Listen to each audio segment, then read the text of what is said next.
اللہ رب العالمین والصلاة والسلام علی حبیبہ محمد وآلہ وصحبہ اجمعین۔ اعوذ باللہ من الشیطان الرجیم، بسم اللہ الرحمن الرحیم۔ ربکم عالم بما فی نفوسکم ان تکونوا صالحین فإنہ کان للأوابین غفورا۔ اللہم سبحانک لا علم لنا الا ما علمتنا انک انت العلیم الحکیم۔ مولایا صلی وسلم دائما ابدا علی حبیبک من زانت بہ الرسول۔ 15ویں پارے میں سورہ بنی اسرائیل میں معاملات، آداب، اخلاقیات، بڑوں کی عزت، چھوٹوں سے پیار، لین دین میں کھراپن اور حقوق العباد کی بات کرتے ہوئے رب جلیل نے یہ خوبصورت آیہ کریمہ عطا فرمائی۔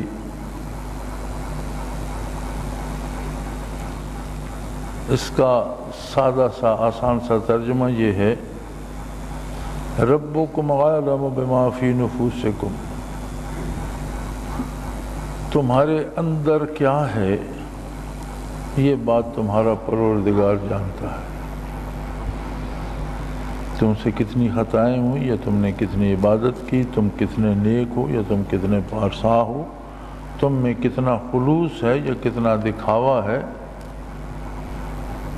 ما فی نفوسکم، جو کچھ بھی تمہارے اندر ہے وہ تمہارا رب ہے۔ اس نے تمہیں پیدا کیا، بنایا، تمام اوصاف عطا کیے، وہ تمہارے ایک ایک لمحے کی سوچ و فکر سے بھی واقف ہے، وہ جانتا ہے۔ اور اگر واقعی تم کھرے ہوئے، ان تکونوا صالحین، اگر تم واقعی صالحین میں سے ہوئے، کھرے بندے ہوئے اللہ کے، تو تقاضائے بشری تم سے بھی خطا ممکن ہے، تم سے گناہ بھی سرزد ہو سکتا ہے، لیکن وہ توبہ کرنے والوں کو بخشنے والا ہے۔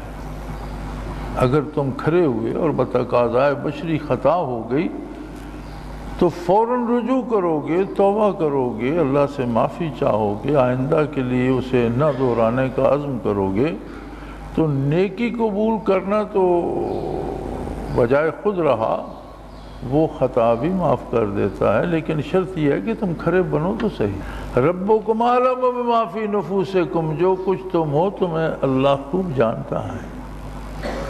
یہ اس کا کرم ہے کہ وہ ستار العیوب ہے، وہ تمہارے ماتھے پہ اشتہار نہیں لگاتا، تمہاری خطائیں تمہارے سینے پہ لکھ نہیں دیتا، وہ کسی کو بتاتا نہیں ہے کہ تم سے کیا کیا خطا ہوئی، وہ معاملہ آپ اپنے اور بندے کے درمیان رکھتا ہے۔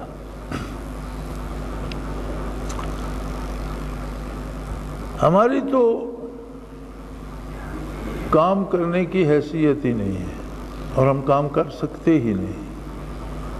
یہ بڑی عجیب بات ہے کہ چونکہ اس نے اس چیز کو، اپنے نام کو، برکات نبوت کو، کیفیات قلبی کو باقی رکھنا ہے،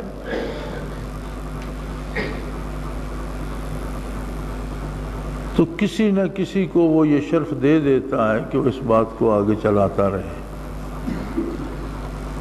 ورنہ دنیا میں سب سے بہترین جگہ کا جب انتخاب کیا جاتا ہے، علماء حق فرماتے ہیں کہ روئے زمین کا مرکز بھی اور روئے زمین سے سب سے اعلیٰ و افضل جگہ بھی وہ ہے جہاں بیت اللہ شریف کی عمارت ہے۔ تجلیات ذاتی کا محبت ہے، اللہ کی ذاتی تجلیات ہر لمحہ ہر آن اس پہ برستی ہیں، لیکن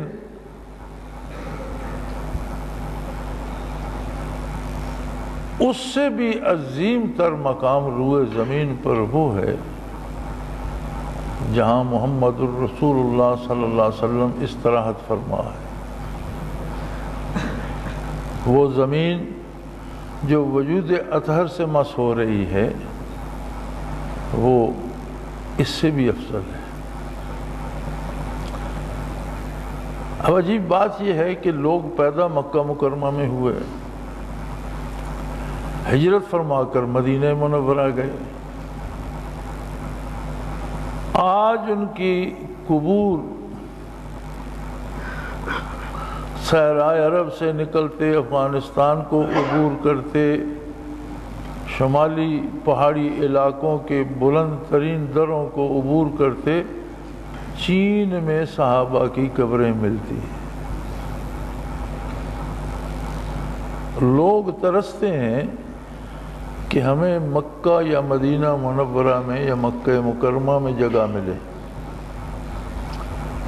آپ صلی اللہ علیہ وسلم نے فرمایا من مات بمکہ فقد مات فی السماء الدنیا او کما قال رسول اللہ صلی اللہ علیہ وآلہ آلہ وسلم کہ مکہ مکرمہ میں جس سے موت آ گئی ایسے سمجھو کہ آسمان دنیا پر جا کر فوت ہوا۔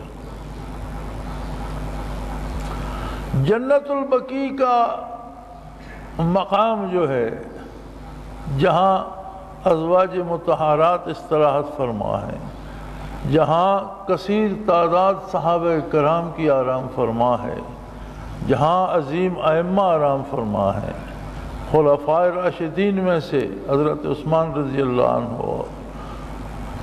حضرت حسن، حضرت فاطمہ رضی اللہ تعالی عنہ، بنات رسول، ازواج مطہرات، کیا کیا نورانی ہستیاں ہیں جو جنت البقیع میں ہیں۔ تو جنت البقیع میں بندہ کیوں نہ دفن ہو؟ رہتا مدینہ منورہ میں ہے، دفن افریقہ کے صحراؤں میں ہو جائے۔ رہتا مدینہ منورہ میں ہے، دفن اسپانیہ میں جا کر ہو۔ رہتا مدینہ منورہ میں ہے اور اس کی قبر بر صغیر میں ہو، یہ کیا بات ہے؟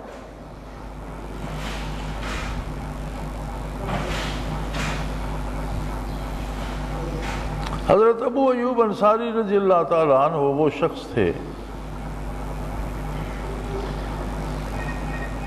کہ اس جہاں مدینہ منورہ ہے اس جگہ کو یثرب کہتے تھے۔ اب بھی بعض نعت کو اس شاعر بھی اسے استعمال کرتے ہیں، لیکن یثرب کا معنی کوئی اچھا نہیں تھا۔ یثرب کا مفہوم یہ تھا کہ بیماری کا گڑھ ہے یا خرابی کی جگہ ہے۔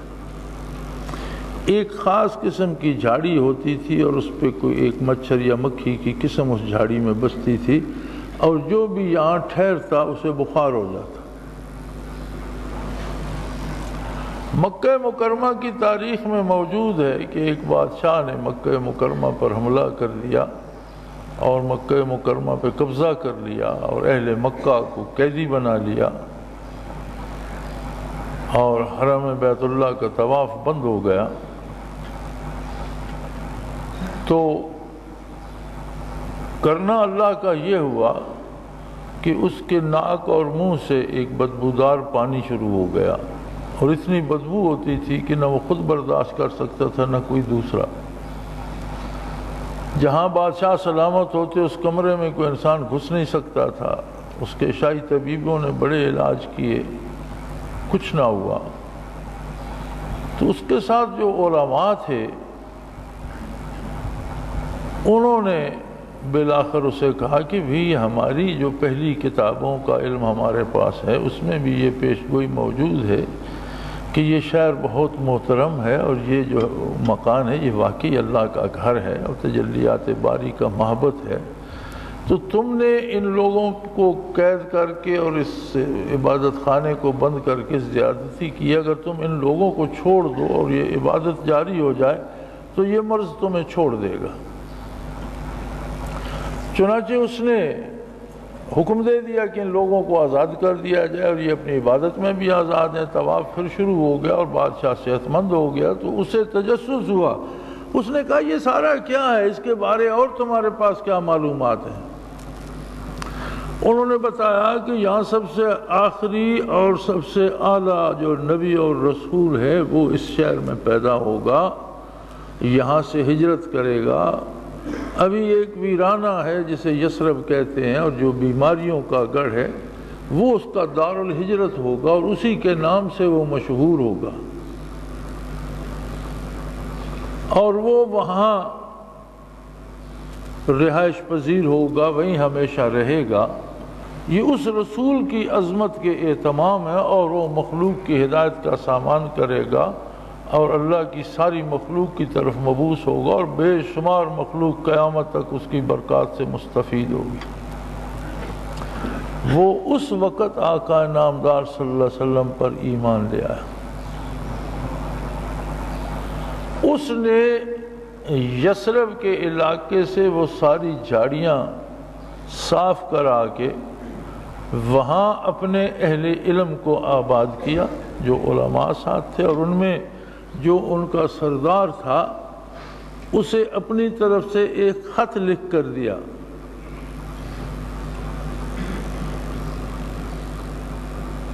اس کے بہت سے اشعار ہیں، جن میں سے ایک شعر میرے حافظے میں رہ گیا ہے کہ وَلَوْ مُدَّ عُمْرِي إِلَىٰ عُمْرِهِ لَكُنْتُ وَزِيرًا لَهُ وَابْنُ عَمِي۔ اگر اللہ میری عمر اتنی لمبی کرے کہ میری زندگی میں وہ مبعوث ہوں تو میں ان کا خادم بن جاؤں اور جان نثار بن جاؤں۔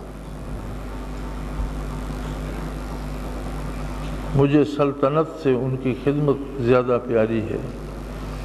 اس نے چٹھی لکھی حضور اکرم صلی اللہ علیہ وسلم کے نام اور اس عالم کو دی کہ تم یہیں بس جاؤ، یہ بستی آباد کرو، اور اپنے بعد اگر تمہاری زندگی میں وہ نبی مبعوث نہ ہو تو اپنی اولاد کو دے جانا، اور انہیں وصیت کر جانا وہ اپنی اولاد کو دے دیں۔ اس میں صدیوں کا غالباً فاصلہ ہے۔ وہ دن بھی آ گیا جب مدینہ منورہ کی بچیوں نے یہ گیت گایا، طلع البدر علینا من ثنیات الوداع، اور نبی کریم صلی اللہ علیہ وسلم ناکہ پر سوار مہاجر بن کر رونق افروز ہوئے مدینہ منورہ میں۔ اب بھلا کون تھا مسلمان جو مدینہ کا جو چشم برا نہیں تھا کہ حضور میرے ہاں قدم رنجہ فرمائیے، حضور میرے غریب خانے کو رونق بخشیے؟ تو آپ صلی اللہ علیہ وسلم نے فرمایا کہ میری ناکہ کو چھوڑ دیجئے، یہ معمور ہے، اسے اللہ نے حکم دے دیا ہے۔ معمور ہوتا ہے جسے امر دے دیا جائے، اسے اللہ نے سمجھا دیا ہے اسے کہاں جانا ہے، اور وہ ناکہ کی مہار اس کی گردن پہ لپیٹ دی گئی۔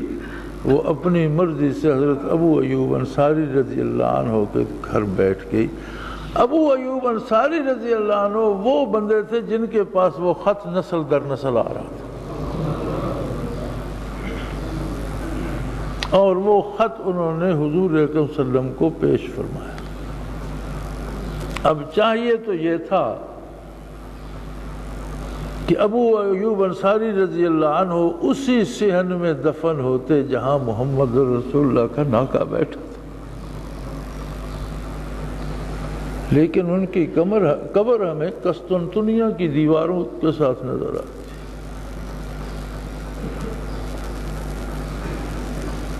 دل تو ان کا بھی چاہتا ہوگا کہ جہاں آ کے ناکہ مبارک نے گھٹنے طے کیے میں وہاں دفن ہو جاؤں، پھر وہاں کیا لینے گئے؟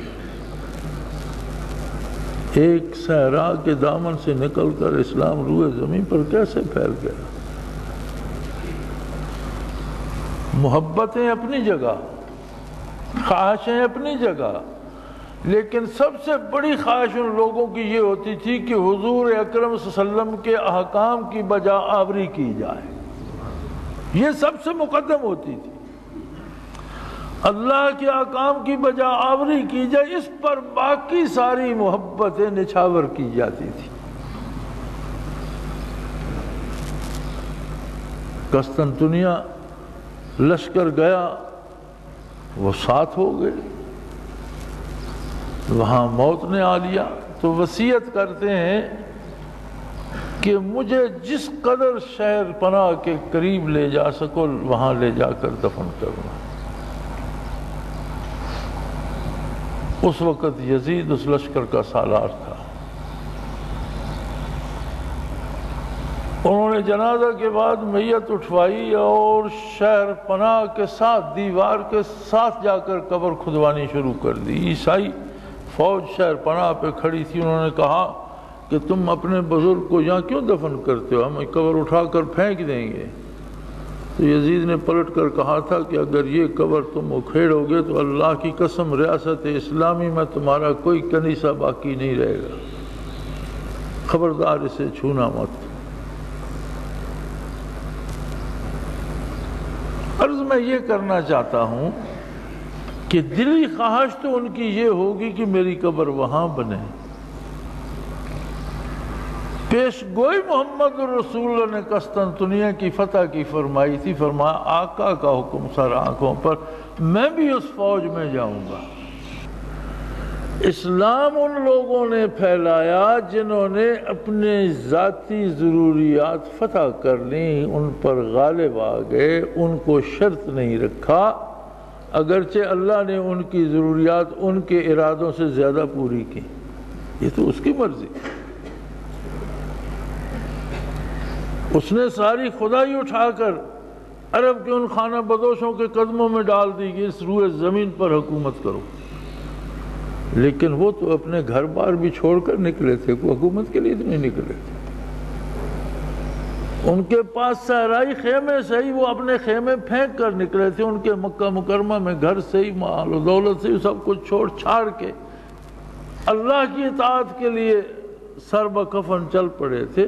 اب یہ اللہ کی مرضی کہ انہوں نے اس کے لیے کچے مکان چھوڑے، اس نے اپنی کائنات ان کے قدموں میں رکھ دی کہ تم روئے زمین کے حکمران ہو، یہ تو اس کی مرضی، لیکن یہ شرط تو نہیں تھی۔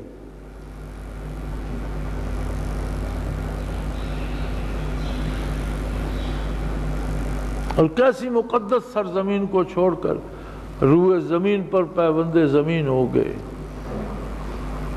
دنیا کا کون سا ملک ہے جہاں صحابہ کرام کی قبریں نہیں ملتی؟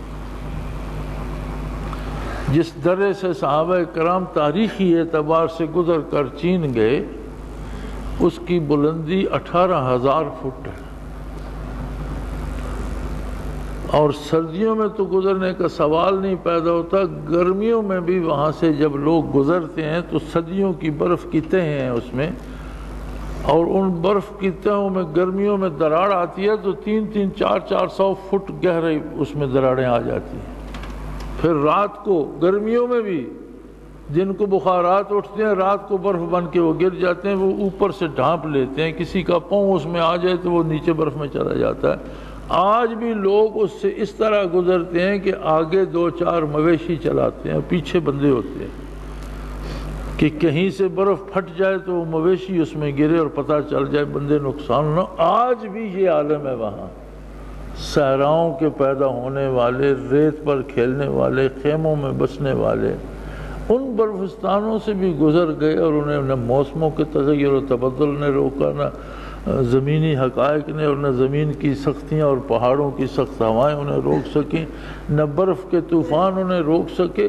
کیوں نہ سوچا انہوں نے کہ میرے والدین وہاں بیٹھے ہیں، میری اولاد وہاں رہ گئی ہے، میری بیوی بچے ہیں، میرا گھر وہاں ہے۔ سب کچھ انہیں چاہیے تھا، سب سے انہیں پیار تھا، والدین سے بھی، بیویوں سے بھی، اولاد سے بھی، گھر سے بھی، لیکن سب سے زیادہ پیار کس سے تھا؟ اللہ کے رسول سے اور ان کے حکم سے۔ یہ جذبہ انہیں روئے زمین پر لے کر گیا، اور پھر ان میں سے تو کسی نے روئے زمین پر رہ کر بغاوت نہیں کی۔ وہ کہیں تو اپنی ریاست بنا لیتے، باغیوں سے الگ ہو جاتے، یہ ملک تو میں نے فتح کیا ہے، میری جاگیر ہے۔ اب جو چین اور سائبیریا تک اور افریقہ تک پھیلے ہوئے ہیں، انتظار کر رہے ہیں کہ خلافت سے کیا حکومت ہے، کیا ضرورت تھی انہیں، ان کے پاس اتنی طاقت، اتنا ملک، اتنا سرمایہ، سب کچھ، کیوں بغاوت نہیں کرتے؟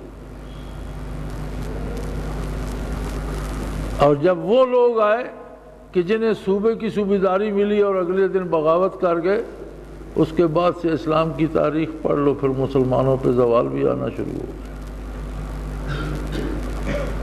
جب سے اس سوچ کے بندے امت مسلمہ میں آئے، وہی ایک ریاست جس کا حکمران مسجد نبوی کا امام و خطیب ہوتا تھا، وہ بٹ گئی 56 ریاستوں میں۔ آج 56 ٹکڑے ہیں اس ریاست کے۔ اسلام ان لوگوں نے پھیلایا جنہوں نے اپنے ذاتی ضروریات فتح کر لیں، ان پر غالب آ گئے، ان کو شرط نہیں رکھا، اگرچہ اللہ نے ان کی ضروریات ان کے ارادوں سے زیادہ پوری کی۔ یہ تو اس کی مرضی،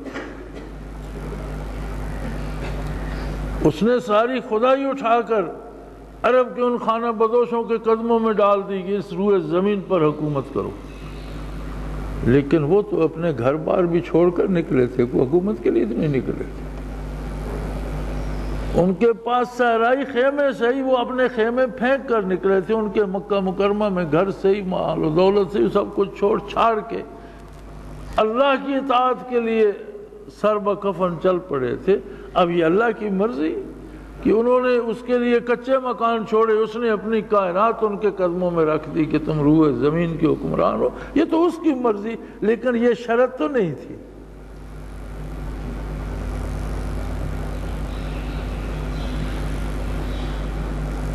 اور کیسی مقدس سرزمین کو چھوڑ کر روئے زمین پر پیوندے زمین ہو گئے۔ دنیا کا کون سا ملک ہے جہاں صحابہ کرام کی قبریں نہیں ملتی؟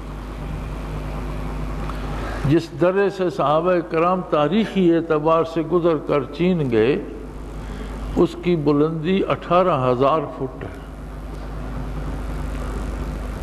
اور سردیوں میں تو گزرنے کا سوال نہیں پیدا ہوتا، گرمیوں میں بھی وہاں سے جب لوگ گزرتے ہیں تو صدیوں کی برف کی تہیں ہیں اس میں، اور ان برف کی تہوں میں گرمیوں میں دراڑ آتی ہے تو 300 400 فٹ گہرائی اس میں دراڑیں آ جاتی ہیں۔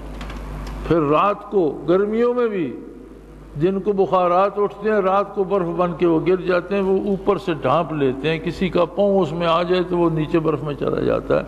آج بھی لوگ اس سے اس طرح گزرتے ہیں کہ آگے 2-4 مویشی چلاتے ہیں، پیچھے بندے ہوتے ہیں کہ کہیں سے برف پھٹ جائے تو وہ مویشی اس میں گرے اور پتہ چل جائے، بندے نقصان نہ۔ آج بھی یہ عالم ہے وہاں، صحراؤں کے پیدا ہونے والے، ریت پر کھیلنے والے، خیموں میں بسنے والے، ان برفستانوں سے بھی گزر گئے، اور انہیں نہ موسموں کے تغیر و تبدل نے روکا، نہ زمینی حقائق نے، اور نہ زمین کی سختیاں اور پہاڑوں کی سخت ہوائیں انہیں روک سکیں، نہ برف کے طوفان انہیں روک سکے۔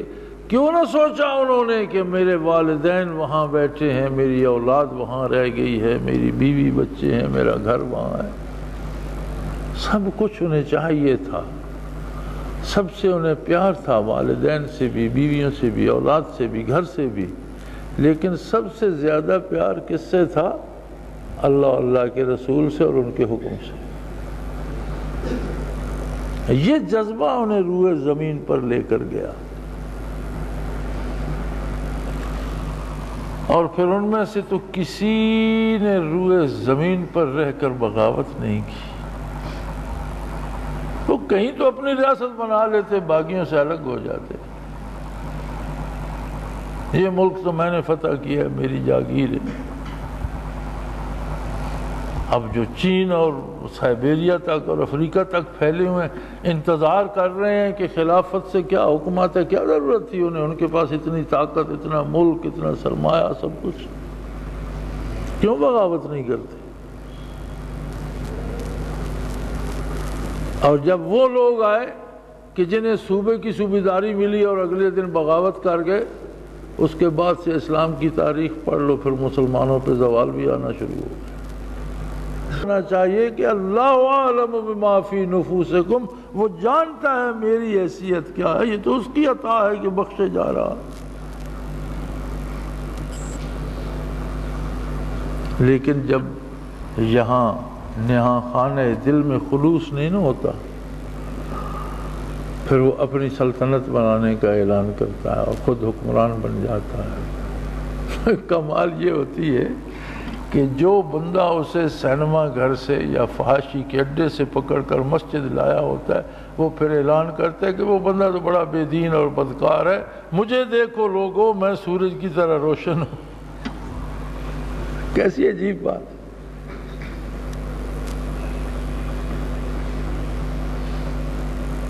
تو قرآن کریم نے یہ اصول دیا ہے کہ اگر عبادات کرتے ہو بہت اچھی بات ہے، اخلاقیات پہ عمل کرتے ہو بہت اچھی بات ہے، بزرگوں کا احترام کرتے ہو بہت اچھی بات ہے، بچوں سے شفقت سے پیش آتے ہو بہت اچھی بات ہے، حلال روزی کماتے ہو بڑی اچھی بات ہے، جائز امور پہ خرچ کرتے ہو بہت اچھی بات ہے، لیکن ایک بات خراب بھی ہے، اس کے ساتھ اپنی پارسائی کا زوم مت لے جانا۔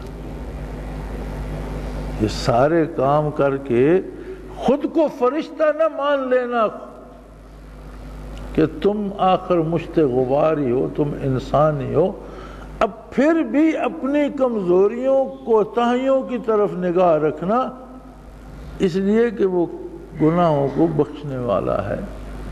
اپنے کمزوریوں کا اعتراف کرو گے تو وہ غلطیاں بخش دے گا، اور جو محنت کرو گے اس کی کئی گنا زیادہ مزدوری دے گا۔ وَعْبُدْ رَبَّكَ حَتَّى يَأْتِيَكَ الْيَقِينُ، دم واپسی تک اللہ کی اطاعت پہ کمر بستہ رہو۔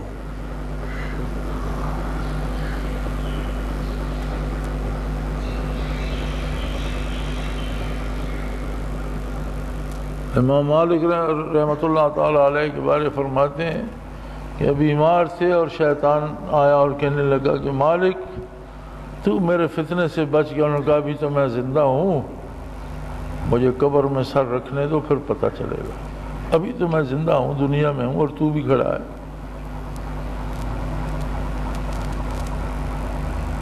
اگر میں سلامت قبر میں پہنچ گیا تو پھر مطمئن ہو جاؤں گا۔ اس لیے ہر بندہ اثناء راہ میں ہے، راہزن بھی ہیں، ڈاکو بھی ہیں، خطرات بھی ہیں، اور محافظ بھی ہے، حفاظت کرنے والا ڈاکوؤں سے بہت تکڑا ہے، وہ خالق ہے، مالک ہے۔ لیکن کبھی اس محافظ کا دامن ہاتھ سے چھوٹ گیا تو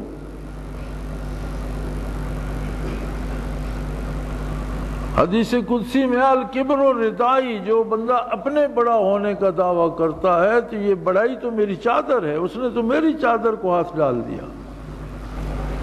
سیدنا فاروق اعظم رضی اللہ تعالیٰ عنہ، جنہوں نے ایک تہائی دنیا کو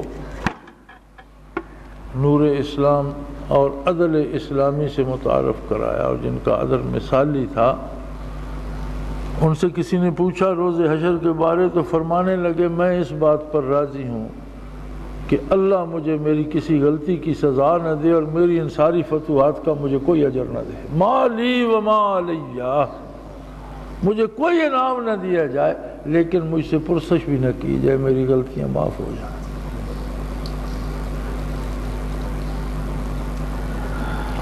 اللہ کریم ہم سب کو قبول فرمائے، حاضر و غائب کو اور خلوص کی نعمت سے سرفراز فرمائے۔ وآخر دعوانا ان الحمدللہ رب العالمین۔